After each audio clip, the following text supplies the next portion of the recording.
Okay, in 5, 4, 3, 2, 1.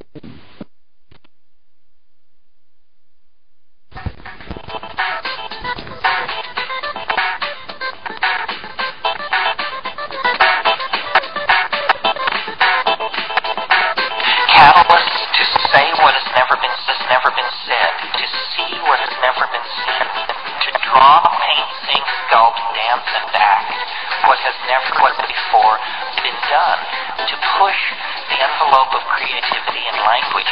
And what's really important is, I call it self-presence of direct experience, which is a fancy term, which just simply means we have to stop and create culture.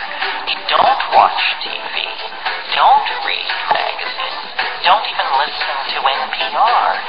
Create your own roadshow. The nexus of space and time, where you are now, is the most immediate sector of your universe. And if you're worrying about Michael Jackson or Bill Clinton or somebody else, then you are disempowered. You're giving it all away to icons which are maintained by an electronic media, so that you want to dress like X or have lips like Y or something. This is shit brains, this kind of thing. That is all cultural diversion, and what is real is you and your friends and your associations, your highs, your orgasms, your hopes, your plans, your fears. And we're told, no, we're unimportant, we're peripheral, get a degree, get a job, get a this, get a that, and then you're a player. You don't even want to play that game. You want to reclaim your mind and get it out of the hands of cultural engineers that want to turn you into a half-baked moron consuming altered out of the bones of a dying world. Where is that?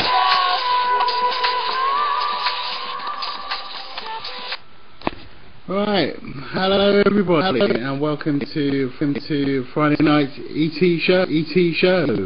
Tonight we'll be discussing Terence McKenna, the great Terence McKenna. If you'd like to participate or mic up, please know that we are recording this show and meant to use of your voice recording or broadcast at ExiledTruth. So yes, the great Terence McKenna. We'll discuss him in the next couple of hours. A little bit about Terence McKenna. Now, don't get me wrong, I'm not the expert here on Terence McKenna. I know a little bit about him. He's a great guy. He's like the shaman of the Western world. He has experimented. Sorry about that, guys. So, like I say, he's a shaman of the Western world. He's experimented many psychoactive drugs, including DMT. He's probably tried everything actually. DMT, ayahuasca, obviously cannabis, ecstasy, you name it, he's tried it. He's like the voyeur of the world of consciousness. Great guy, a pioneer in terms of the mental aspect, mental consciousness, what goes on in our mind, and to some extent what's happened to him in exploring his journey, what he's discovered, in terms of what happens externally with the mind, the impacts, what he's picked up with regards to what he's channeled and things like this. And he actually passed away in April 2000. I like to think he transmuted rather than died. What we're basically going to do is play some videos of him, few clips, and then discuss what said in the clip, and what it means to us, and how we apply it to our own lives, or just generally discuss it and what we think about it. I'm going to say some quotes actually before I start. Here's some quotes from Terence McKenna. His brother, I think his brother is Derek. I can't remember his brother's first name. I think it might be Derek McKenna, I can't remember. He's actually picked up the reins of his brother, and to some extent, is kind of trying to get across the same message, and that is, to understand understand our mind, understand that not to be afraid of exploring the mind and various substances. That is what you. And yeah, so Terence has been to many been to the Amazon, I think, with the various tribes there, and tried psychotropic drugs with them as well. So here's some quotes from McKenna. I'm going to start with some quotes from McKenna because he's kind of a fun guy. And the words life, liberty, and the pursuit of happiness don't include the right to experiment with your own consciousness, and the Declaration of Independence isn't worth the hemp it was. You have to take seriously the notion that understanding the universe is your responsibility, because the only understanding of the universe that will be useful to you is your own understanding. Here's another one. Television is by nature the dominant drug par excellence. Control of content, uniformity of content, repeatability of content make it an inevitable tool of coercion, brainwashing, and manipulation. And another, right here and now, one quanta away, there is raging a universe of active intelligence that is transhuman, hyperdimensional, and extremely alien. What is driving religious feeling today is a wish for contact with this other universe. The imagination is the goal of history. I see culture as an effort to literally realize our collective dreams. You are an explorer, and you represent our species. And the greatest good you can do is to bring back a new idea, because our world is endangered by the absence of good ideas. Our world is in crisis because of the absence of consciousness. So those are just a few excellent quotes from Terence there. So, by the way, our resident expert, I'm not the expert on Terence, our resident expert is ECAF, and that right, ECAF, and so he knows a fair bit more about Terence than I do. But I mean, let's start by playing a few clips from unless ECAF, you want to say anything else in the intro? I'd like to throw out one of my favorite quotes. Yeah. Where is it writ large that talking monkeys should know anything about the nature of truth or the universe? So that was a humble point of view where, if we don't get to the bottom of stuff as far as understanding, who says that we need to? Cool.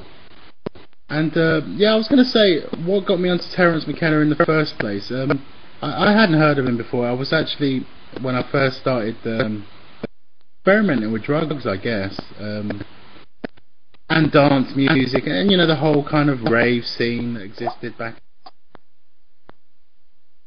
And I just remember hearing one song, and in this song there was a soundbite from Terence McKenna, and he started talking about looking beneath the circuitry of reality and exploring the mind and things like this. And I remember hearing this soundbite and thinking, what is he talking about? What does he mean? What does he mean, the circuitry of reality?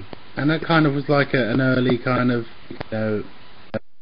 trigger, if you like, that here was a guy that really knew his shit, and it was like it was like something to reach for. I realised he'd been reaching for these things for a long time, and I learned something from that one soundbite. I think what I learned was that there's more to discover, and I was saying to ECAP earlier, we as youngsters we each had kind of triggers that propelled us in a certain direction to discover and self-discovery in these things. And that was one of my triggers, if you like. So Terence was one of my triggers in that respect, and I'm kind of grateful for that. And I really enjoy his work. So I'm going to play a few YouTube clips now, and what we'll do is discuss them afterwards we've played them. So let me prep them up, and we'll play one of the first ones. Intro, that was a bit heavy for the first one, actually. Hey, that was badass, Wing, man. That was good as hell, man. He does get gentler, trust me. They're not all that heavy, but yeah, I mean, just to reiterate some of the things he said there. And feel free to mic up any time now, guys. Boundary dissolution. Boundary dissolution. Dissolving one's boundaries. Almost like saying, move forward without limitation, if you like. Forced evolution of language. Hooking back into Hey, I have the a mind name and it's called Disillusioned on another channel. Hooking back into the mind of the creator through, as he presented, psychotropic. But I don't propose that that's the only mechanism, but it certainly can help one on one's journey. If that's your bag. We are the cutting edge of the experiment. He meant. What does that mean for you? They, the establishment, are afraid of conscious solution, if you like. This is the moment. We are ready. So, mic up, guys. What was your reaction? What's your reaction to a first little clip? I know it was quite intense, but they're not all. But he's an intense kind of guy. Terence is definitely an intense kind of guy, and he says it how he sees it, I think, and I admire that, and I relate to it. It resonates with me a lot. What he says is not only good, common, solid kind of sense, but I relate to it too.